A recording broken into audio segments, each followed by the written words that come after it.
Rick Cordella is Senior Vice President and General Manager of Digital Media for NBC Sports Group.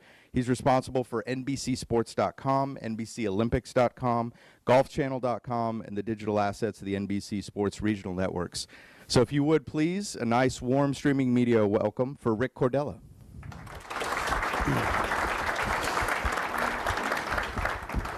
Thanks for having me today. I appreciate it. The Olympics are just a wonderful event, a big event for our company. Steve Burke calls it the heart and soul of the company. From a digital perspective, it gives us a chance to really flex our muscle, what we can do with digital media consumption this day and age. And it also gives us a chance to see how it's evolved over time. If you look back at Vancouver or London and see how mobile has grown, see how video has grown, and I'm going to show you those numbers today. So it's such an incredible honor to be able to, take digital media and push that great content through all our various platforms. And it was over 1,000 hours in Sochi across the platforms listed here, certainly the website, traditional, as well as our apps, which we had on both Android, iOS, and Win 8 phones. And for the first time this year, we also were on the Xfinity X1 platform. So for those that aren't familiar, the Xfinity X1 platform is essentially almost like a Roku for Comcast users through their set-top box. And you can actually stream IP video through it. And we built out that live extra platform. And keep in mind, a lot of our feeds for the Olympics are host feeds, so they're not seen through cable channels or traditional means. So the only way to see Michaela Schiffer win gold, for instance, is through our apps and not through linear television. So you actually drive a significant amount of people into these applications. We have various types of video. I know this is a tech conference, so I want to go through some of the sort of struggles not struggles, but intricacies around it that we had to sort of maneuver. We had cable feeds, so coming from NBCSN, MSNBC, and CNBC. NBC broadcast certainly coming through. Host feeds with natural sound. We had host feeds with announcers. A Stanford-produced Gold Zone, if you saw that. So essentially, we took in the host feed to Stanford. We had talent, Andrew Siciliano, who actually hosts the Red Zone for DirecTV, actually hosted this show for us. And from 7 a.m. to 3 p.m. each and every day, you get the best of Sochi Olympics, and you give kind of a whip-around performance going from the hockey rink to the figure skaters to the luge or to the mountain for skiers. And it was a great product, but that came out of Stanford live stream. And then what people forget a lot is that we have a day job, essentially. Olympics comes out of nowhere every other year, and we have a day job of running NBCSports.com. And despite saying, hey, we have 1,000 hours and so much content happening, PGA Tour and the EPL don't slow down what they're doing. In fact, one Tuesday during the games, there was 6 or 7 concurrent EPL games while we're streaming the Olympics at the same time. So the team was certainly stretched to its limits. A big thing that happens for the Olympics is this billion-dollar research lab. It's called $1 billion, not because we pay $1 billion in research, obviously, but because the rights fees for the Olympics is around $1 billion. And the Olympics, as I said before, is a really unique case. We're able to take a 17-day window, or in the case of the Sochi Olympics, 18 days, and really sort of boil it down and see how people are consuming media, how they're interacting with technology. And you're able to compare it to 2 years ago in London or 4 years ago in Vancouver, and it really gives you some great insights. Before we get there, we talk about the final results. So overall, there were 178 million television viewers.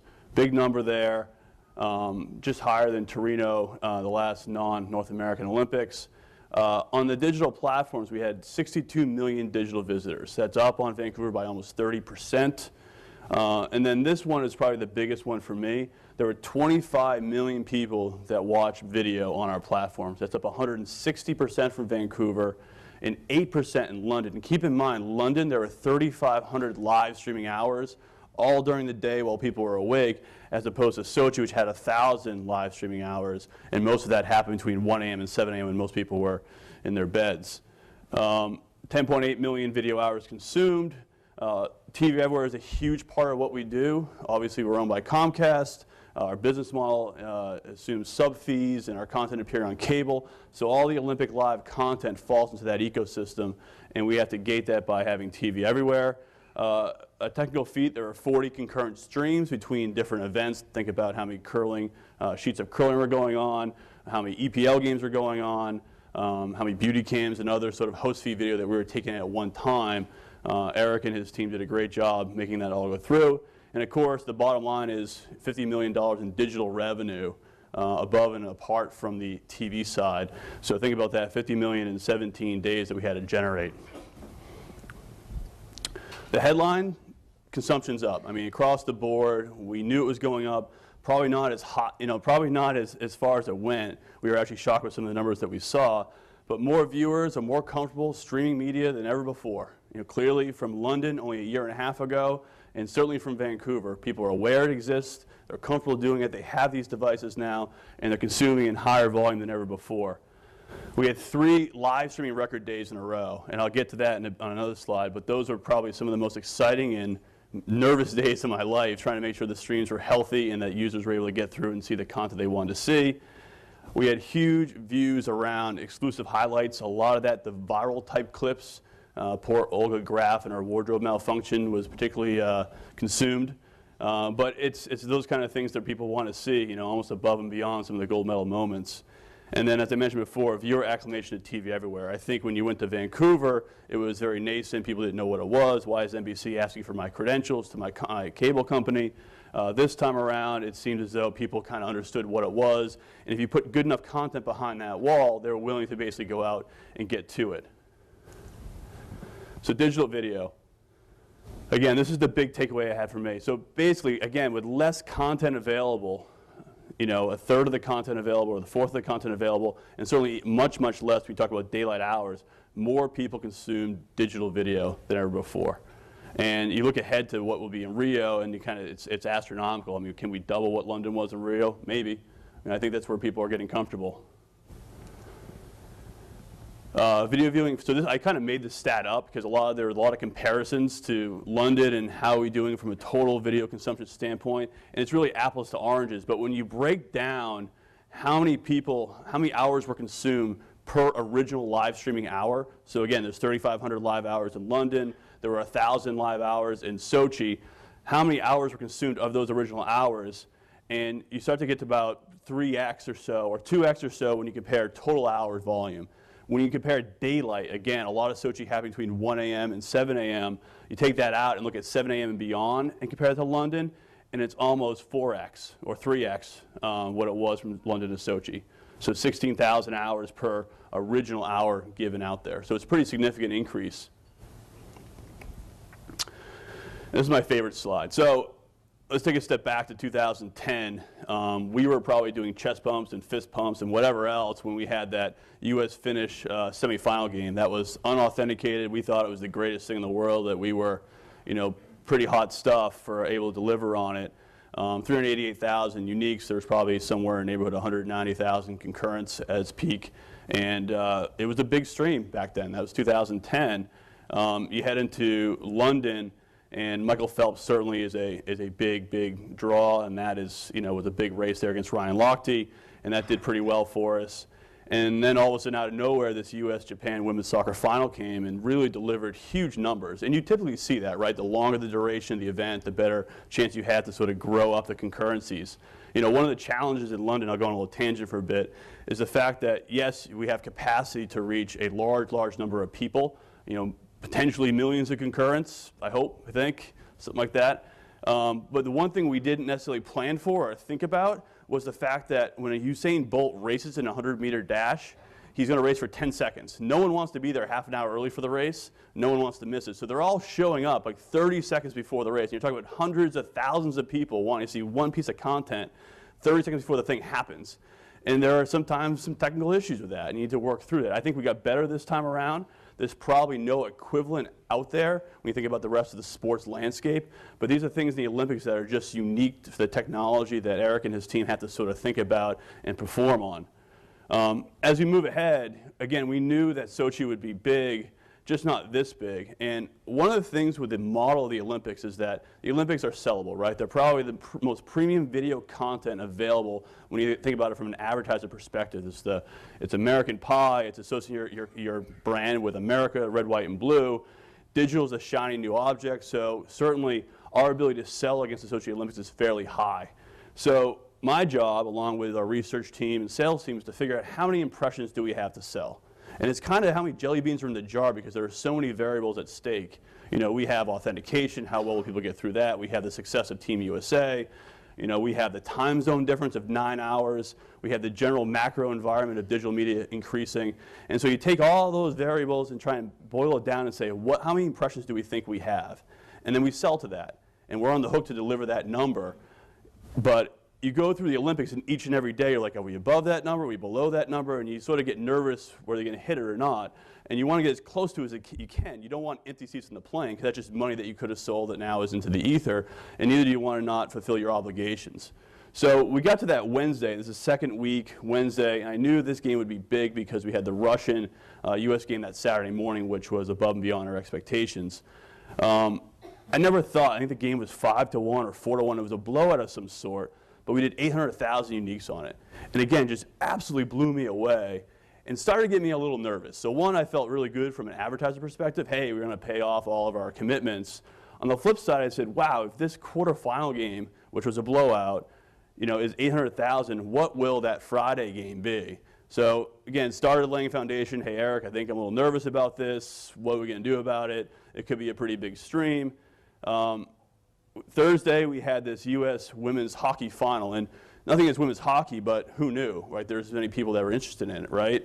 And we started streaming it. The game was fantastic. It was a close game throughout. The U.S. was up a goal. The Canadians pulled their goalie out. They hit the post at the very end.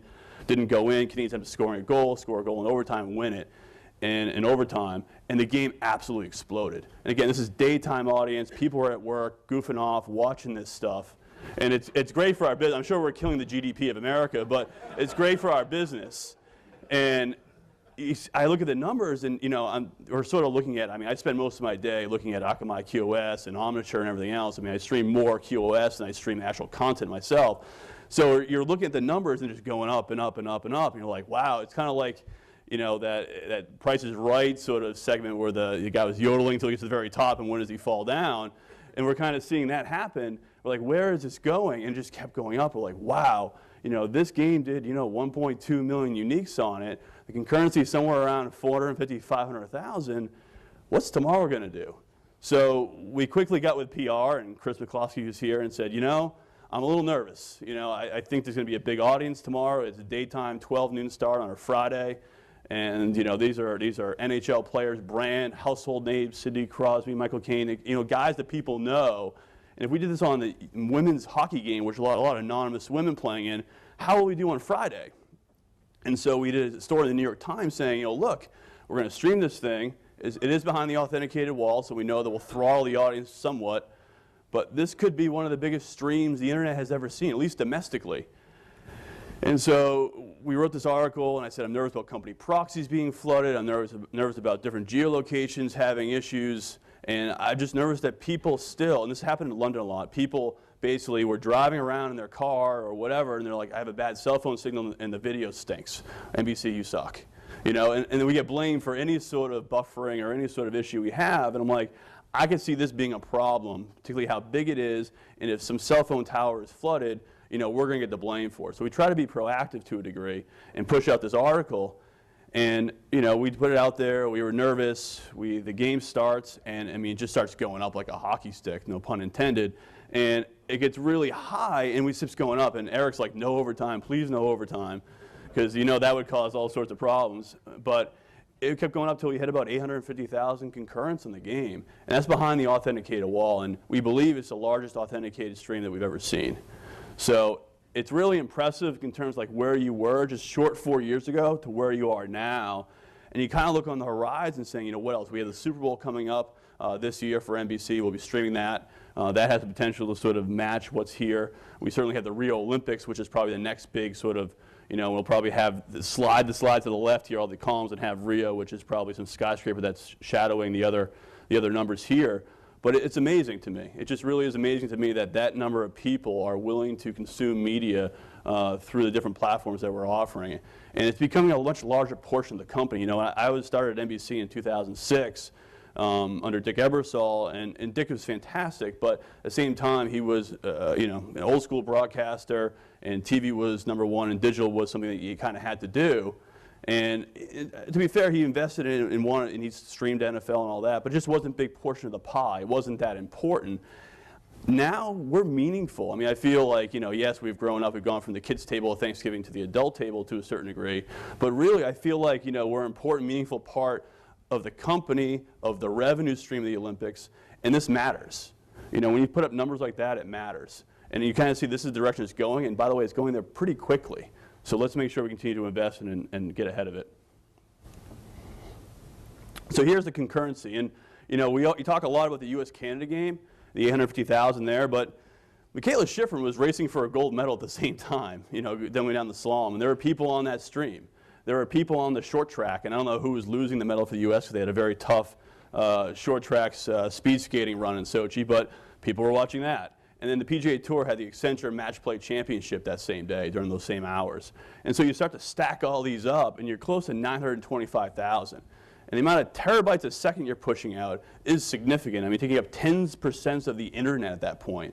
And I will say, I was shocked. I mean, one of the things is, again, I'm looking at QoS the whole time, but we're also monitoring Twitter to make sure that, hey, what's the FIAC we're seeing out there?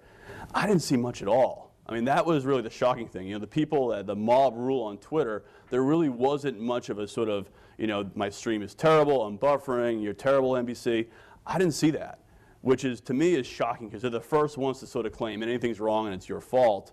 I saw a couple people complain about crappy Wi-Fi, so maybe in this day and age, people now are sort of saying, hey, maybe it's my problem and not necessarily NBC's problem. But it's a very different realm than we were in London, where there's a lot of complaints about different things. Some justified, some probably not. But it's impressive. I mean, it really is an impressive feat to throw 925,000 people through a stream, or at least an output. TV everywhere. Again, it's again what we do, and it sort of makes things complicated. I had lunch with somebody from the BBC in London.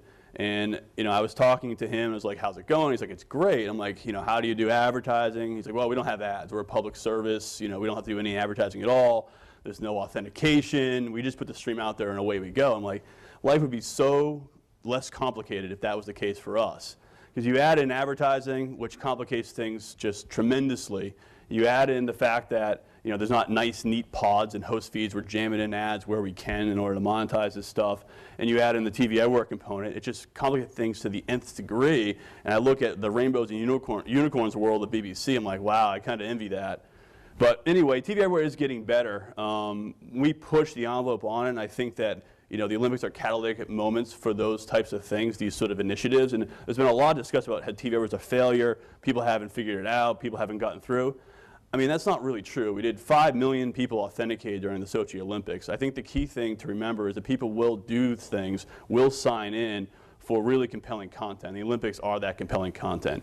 And we've seen significant boosts in our NHL streaming numbers this spring, a lot of it to do with the sort of the boost that the Sochi Olympics TV Everywhere initiative gave it. So big numbers for Kentucky Derby, big numbers for NHL. This is actually improving over time, and I say this all the time. I mean, all we're asking people to do is log in.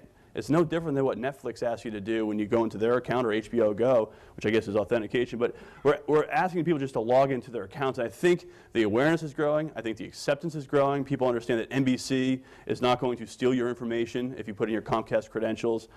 People realize that it's not going to be an additional, itemized section of your bill that costs $5 a month. It's part of your cable subscription. And we did things like in-home auto verification this time around, where if you're in your Comcast or Cablevision household and you have high-speed data and you have video services through the same provider, we can cross-reference your IP address with your video account and say, hey, this guy has NBCSN, let him in. And that makes it tremendously easier. There's really no barrier to entry. We also sort of invented a temporary pass. So this time around, you came to the Olympics. We gave you 5 minutes a day to view for free until we asked you to authenticate. And then single sign-on, so you're going from app to app within the NBCU family. You're let directly in as well. So Olympics by device.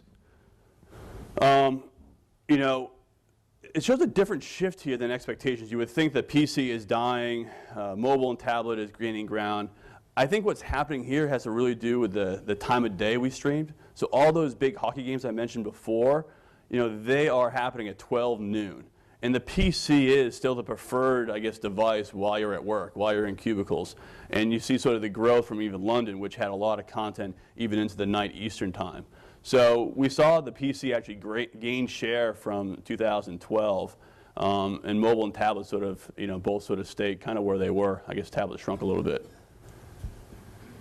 Continued increase in consumption through mobile and data. So this is something that I was asked. I didn't have the numbers a while back, but you see it inching up. People are either more comfortable streaming through cell phone data, they're more comfortable paying for it, maybe the prices are getting cheaper, but a small 5% tick in a year and a half to people consuming through mobile data as opposed to Wi-Fi.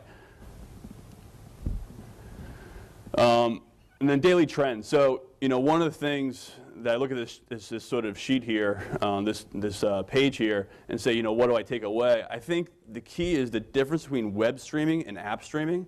I think web streaming is very passive. It's people that were given a link through social media. It's people that were sent an email saying here's where you can find it.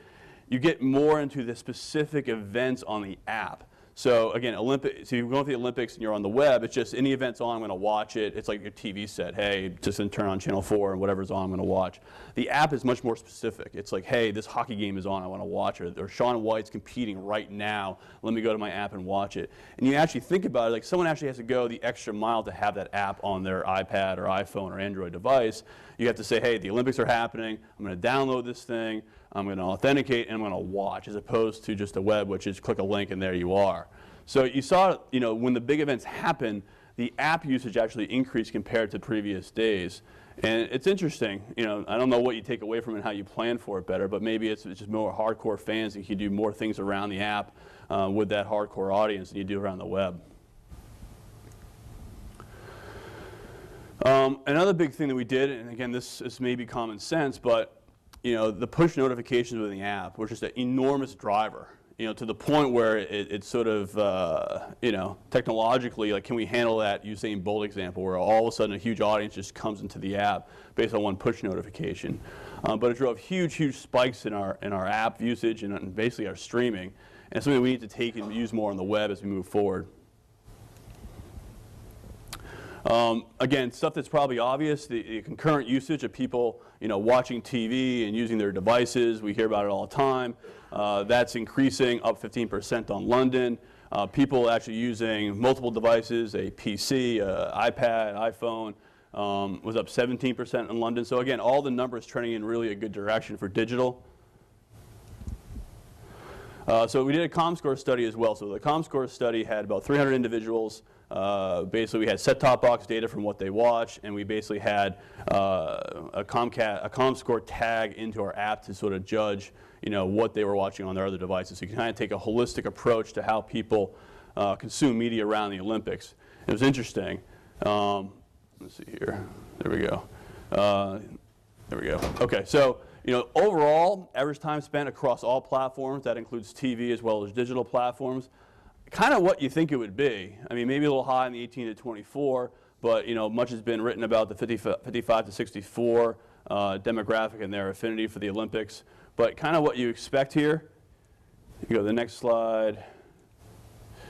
And per person per day on TV, again, kind of what you expect. The older demographic consuming more TV than the younger demographic of 18 to 24.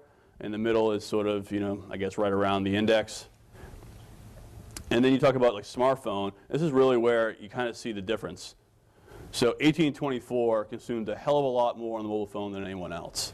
And part of me wonders, is this a behavior that will mature over time, and you kind of get older, you settle down, you're not living with buddies in a 5-bedroom apartment, and you're going to have your own TV set that you can sort of just lounge in front of at night. Do people sort of move right in the other direction?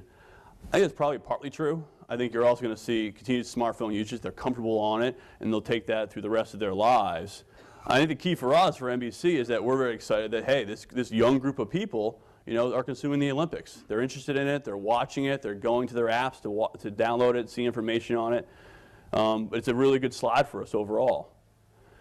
So overall, and this is, I don't think I actually produced this slide. TV is still king. Of course it is, right? That's how people can, prefer to see content.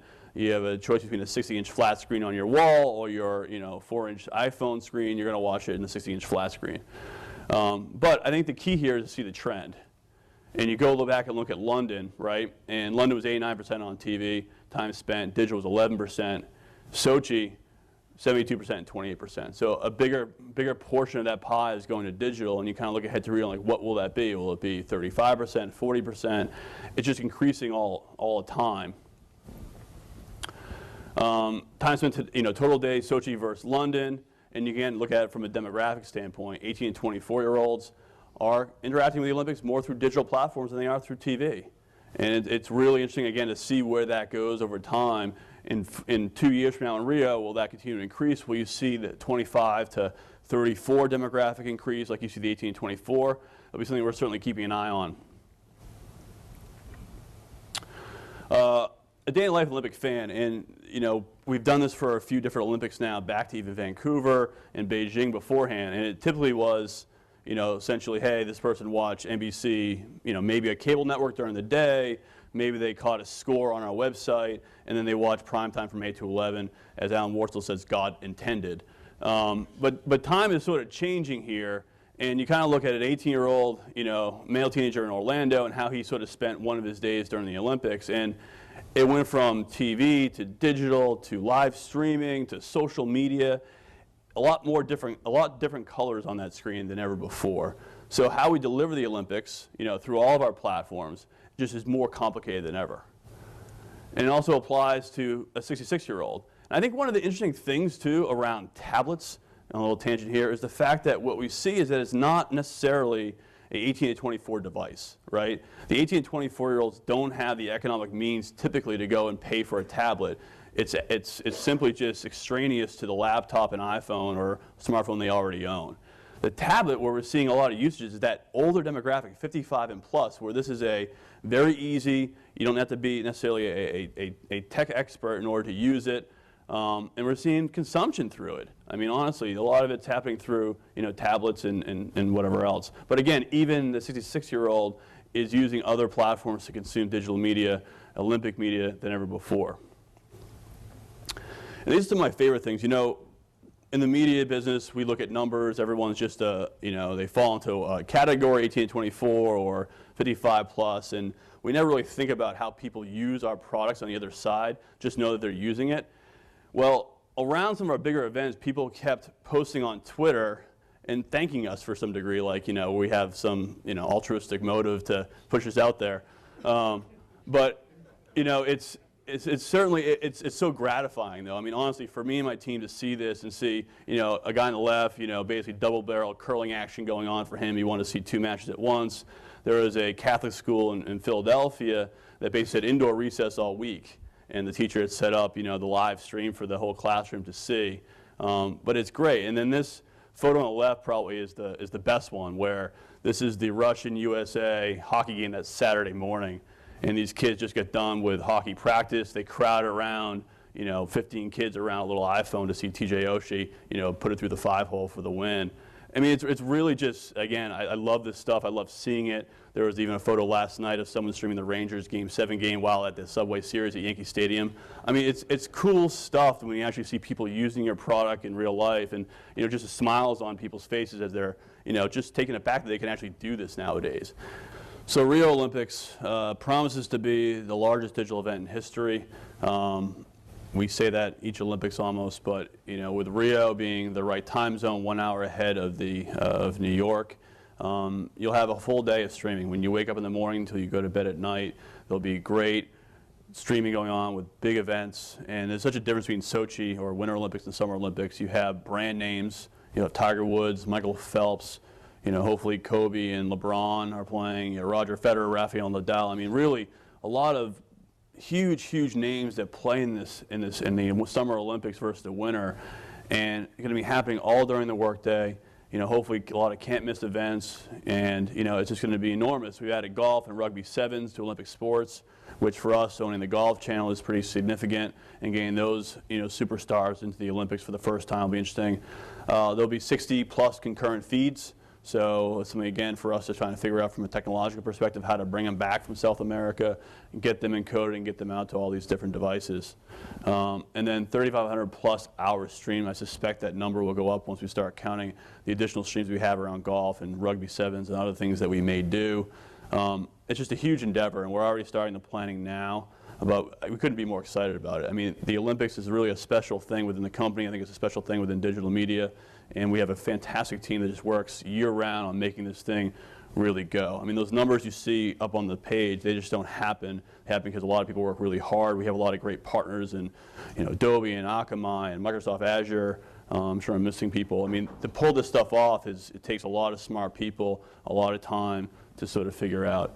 But that's it for presentation. I'll take QA.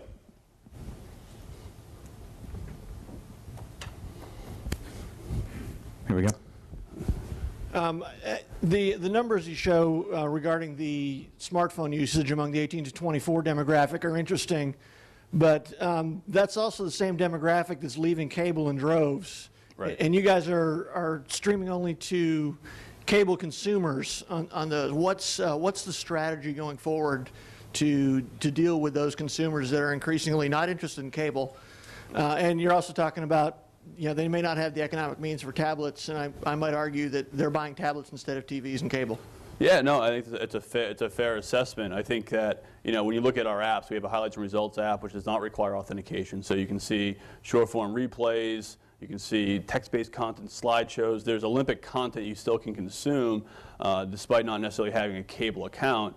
Our hope, again, we're a big company, we're a big part of the cable ecosystem, is that we have enough compelling content to make a 18 to 24-year-old think it's a good value to get a cable subscription. And still, look, I know I work for the company. I still feel like, yeah, I pay $100 a month, but if I go to a baseball game, what do I pay? If I go to another movie, what do I pay? At the end of the day, being a big sports fan, getting all the content I get through cable, it's a pretty good value for me, and hopefully the 18, 24-year-old will realize it's pretty good value for them too.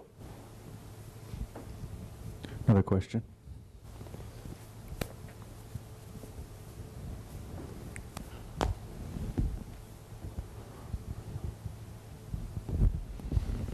So you mentioned that you have a fear of underselling or leaving inventory on the table. Sure. Are you considering any kind of programmatic ad buys if your streams go above and beyond what you've sold in reservation? No, I mean programmatic is typically just that's remnant. That's I don't want to say it's bottom of the barrel, but it's not the brand advertisers that we sell to.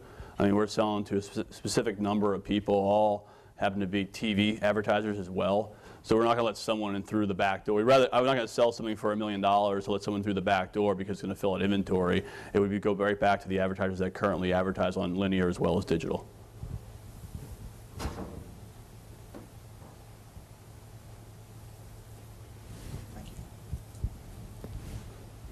In your breakdown of screens, you didn't show set-top boxes like Roku's and Apple TVs. We did not stream to those. Okay. Now, it's not to say that we don't want to get there. I think that we're investigating that now.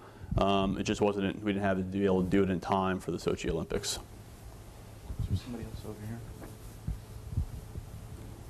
Just as a follow-on to the question before, where did you guys end up with overall inventory? Did you feel like you were able to estimate it well enough in terms of impressions on digital, and then how did you fill any make goods? There were no make goods. We paid it all off. So, as I mentioned, we were nervous heading to that Wednesday, and then the Wednesday certainly went through the roof, and we started feeling pretty good about ourselves. Thursday, again, well beyond our expectations, and by the time Friday came, we were pretty well on our way.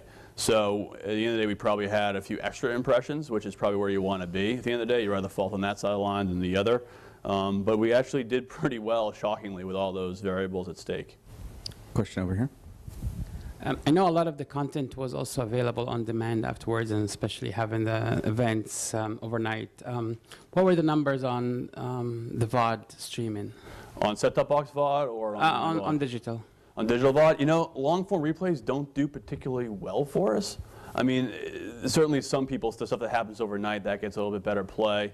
But we typically take a long-form asset. So think about this: a Bodie Miller winning bronze, right? That's a 2-hour sort of event.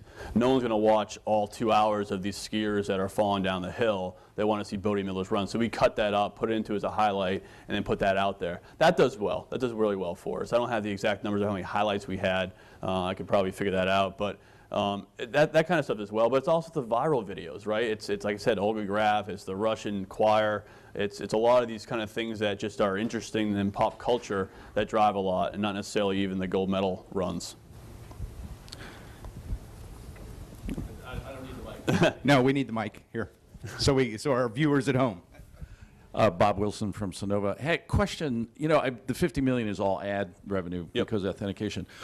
Just curious as to whether or not you gave any thought to not requiring authentication for the videos that were coming out over the broadcast network, you know, free anyway, and sort of drive, with promos and whatnot, drive more use that way. It just seems like, you know, if everything has to be authenticated, you're losing some of the viewing audience that potentially you could pick up. The same people who are at work, you know, maybe, you know, I tell you, my wife doesn't give me the authentication thing. So Right.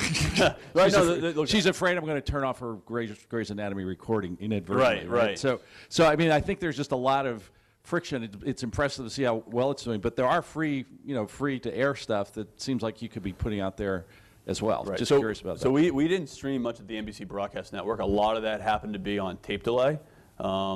And so I think we streamed probably 4 hours. So the 996 hours of content we streamed, 4 were from NBC broadcast.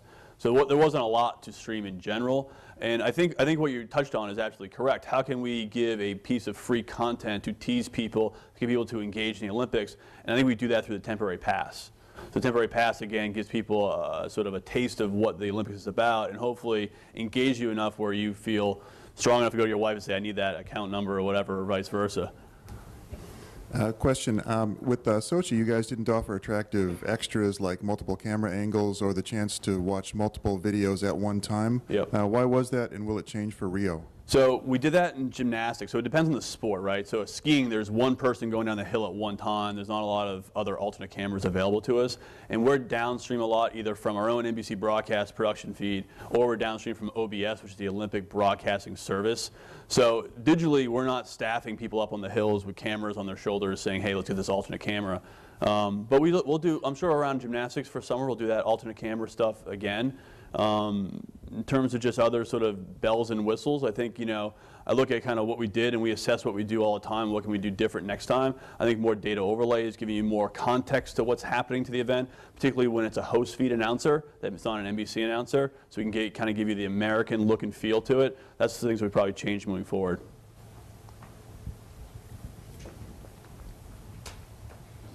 Quickly, you're going to have 4K in Brazil. 4K is probably a little outside my purview on the linear side. I've heard there's discussions around it. I have no idea where it sits though. Can you speak to how much of staff, gear, overall kind of digital resources were out in Sochi compared to what was here in Stanford, right, and how that's probably gonna or might change for Rio? So it changed from Vancouver. In Vancouver, everyone was out in Vancouver. Most of the staff was. London, we kind of did a 50-50 split to a degree. And for Sochi, and Russia is just a different animal entirely, and that's sort of part of it. We had probably less than, I don't know, 20 people in Sochi, digitally speaking, and we had probably 200 plus back in Stanford. And again, the thing with the Olympics is that you're dealing with all these host feeds. And so there's no ad pod or ad breaks. So you have a lot of ad inserters, you have a lot of streaming engineers, the product team, the design team, all that was back in Stanford together. And I think it actually worked out better this time than it had in the past. You know, I was probably the only guy in Sochi, you know, IMing and calling people saying, where people are sleeping, what's going on. But I think it worked a lot better having people on the same time zone. I think so. I mean, again, we're going through sort of an assessment of Sochi. What can we do differently? What can we do better? And that's happening now. We're about 800-something days away from Rio, so we have a little bit of time to figure things out. You talked a lot about preparing for the peaks on concurrent streams. Other than managing expectations, tactically, what do you do to prepare for that? I mean, certainly managing expectations, certainly we had 75 engineers on a bridge to sort of, you know, figure out if there's any hot spots, anyone having issues, getting the analytics around so you know what's happening in real time. You know, I think 3 or 4 years ago, you may have an outage in Seattle, let's say, and your numbers of concurrence won't dip all that much. Right? If you have a full outage, of course, you'll know about it, you'll hear about it, whatever else. But if you have a little area of the country that has an issue, before you had no idea, at least until the event is over or someone complains about it. Now you have a much more tactical way of going in and saying, hey, this area, this region, this zip code or area code is having some problems, what's happening there? And you're able to sort of maybe map around it or do other things. But you can be much more real time with your sort of reaction to an issue. Is that something you do, or is it just a call to Akamai? Oh, I get a lot of credit for all this, which I don't deserve, so trust me, I don't do any of it. I mean, I depend on Eric Black, who heads my technology team. Part of it's calling Akamai, but it could be encoding issues. It could be anywhere in the ecosystem. I mean, this is, again, you have a lot of companies involved. The video starts when it goes through a camera in Sochi and ends up on your smartphone. There's a number of different points in that sort of chain where things can go wrong. And we need to make sure it's not always just Akamai and the CDN. It could be anywhere in that chain. And we have, again, hopefully the smartest guys from each of those companies on the bridge. For them, this is their Super Bowl or their Olympics, too. They want to perform around this big event because they know that everyone's seeing it. So, yeah, it is really getting everyone in the ecosystem involved on the phone, working together. You know, companies that typically compete against each other all in harmony trying to make the Olympics a go. Rick, I wanted to ask you about follow-up on the programmatic ad buying question. Sure. Is it on your roadmap? Have you guys looked much at private exchanges where, you know, your pre-vetted advertisers can take advantages of spikes, or is that something you think is pretty distant in the future? This is, I mean, we sell 360 with our TV guys. So it's really not a separate, you know, there are digital sellers we sell, and we have to package this appropriately and make sure that's of value to the advertiser. But it's not as if, you know, we need to go down and say, hey, we need programmatic buyers to fill it out. We're not going to go hire, you know, a Tremor or, you know, or someone else to basically fill an inventory. There's probably not a lot there when those CPMs are lower. And for a few $1 million, I'm not going to upset the existing premium advertisers that we have. It's just really not on our roadmap. Even on sports, too, where we have probably more inventory throughout the year, we look at ourselves as, hey, you look across the landscape of digital media video, there's no better premium than live sports. YouTube's not going to have it. Hulu's not going to have it. You know, anyone else that sells around original programming that's saying is, you know, TV quality, no one has the exclusive sports that we do, except for the other sports companies, I guess. You talked about all the numbers, about the views and concurrent viewers. Yep. Did you have a specific social strategy or an engaging strategy around your content? Yeah, no, social's a huge part of it. You know, we actually, as part of the team in Sochi, I would say of the 20 people, there were probably 4 social media folks, you know, getting content, behind the scenes look of what we do. They would get athletes as they came through the NBC, IBC area and get interviewed by Bob Costas. Then, hey, the social person would grab them in the hallway and ask a few questions. I think our overall strategy is kind of flood the zone, you know, get content out to people, get the interesting stuff out to people. You know, you're seeing athletes that are, you know, basically interacting with fans. How can we broaden that and give it to a bigger audience? How can we give our talent a bigger audience, tweeting it through NBC Olympics, Twitter and Facebook pages? It really was a big driver, and I'd say this is the first Olympics where I felt like if we had a video, like, so we see the Olga Graf video going crazy, it was as important to get out on social as it was to put on our homepage. And that's a change from how we previously thought about it.